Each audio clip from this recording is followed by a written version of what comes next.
n'est pas le portrait de Joseph Agostini, mais le portrait de Christian Richomme pour Joseph Agostini. Bonjour Christian. Bonjour Cyrielle, bonjour Joseph. Alors vous l'avez peut-être rêvé, mais Cyrielle l'a fait. Vous êtes revenu sur le divan. Oui, c'est vrai, c'était moi sur le divan. Et Absolument. ça va pas être un psychodrame, même s'il y a de la comédie, de la tragédie et de l'indécision. Mais vous êtes un psy qui démasque les masques. Alors on va dire masque ou pas cap. En tout cas, parlons-nous. Il y a le masque derrière la parole. Vous êtes un psy en cabinet, mais aussi au micro. Un homme de parole qui parle, qui écoute, qui interprète, qui diffuse, qui rend l'inconscient audible.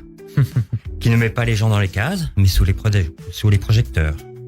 Et puis avec Marine Le Pen sur un divan, vous ne reculez envers aucun transfert.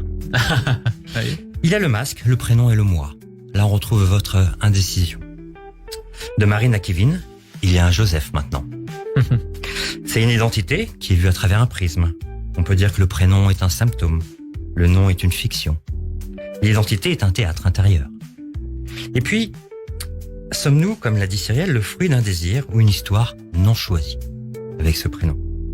En tout cas, chez vous, les prénoms ont un complexe d'Oedipe. Et puis, certains analystes analysent les rêves.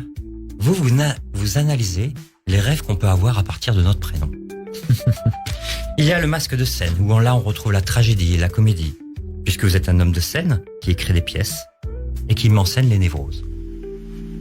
Entre deux silences peut-être interprétatifs ou entre deux patients. Et puis il y a vous exposez les failles sur les planches, cet inconscient qui devient spectaculaire. Alors avec vous, c'est le divan qui monte sur scène. Et puis il y a ce masque public. Faute de divan, vous mettez les célébrités devant le micro. Vous leur tendez un miroir et vous les laissez leur découvrir le masque qu'ils nous montrent et qu'ils portent. Et puis, toujours avec délicatesse, avec gentillesse, avec votre formule, c'est « dites-moi si je me trompe ». Et avec le cœur sous l'oreille. Alors il y a ce masque d'enfant, ce masque corse. Peut-être que vous avez eu un carnaval à Bastia. Cette vie insupportable. J'en ai eu plusieurs. Sans les rêves. Attaché aux dynamiques familiales, à l'influence parentale, à cette construction d'identité. À aimer à mort par sa mère. Un psy comme père et la fragilité comme mère. Et puis cette histoire, cet héritage. Vous avez peut-être été un enfant qui voyage. Peut-être un petit Ulysse. Qui a nagé à travers les tempêtes de l'inconscient. Mais qui est toujours revenu sur son île. De beauté. Ou alors un Colombo. On se méfie pas de lui, mais il finit toujours par savoir ce que l'on cache. Alors pour conclure, je vais dire que vous êtes un psy qui enlève les masques, mais qui ne manque ni de plumes, ni de couleurs, ni de paroles, ni de panache.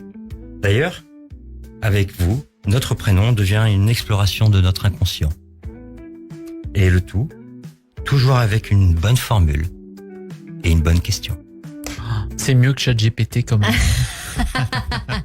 Merci beaucoup Christian Richomme. Alors, être à la place de l'invité, ça fait quel effet Joseph Agostini? Vous savez que je vous aime tant, Cyrielle, que c'est un plaisir de venir déjà dans cette émission. Mais alors, c'est vous qui me retournez le plaisir et je suis absolument ravi de partager ce moment avec vous. C'était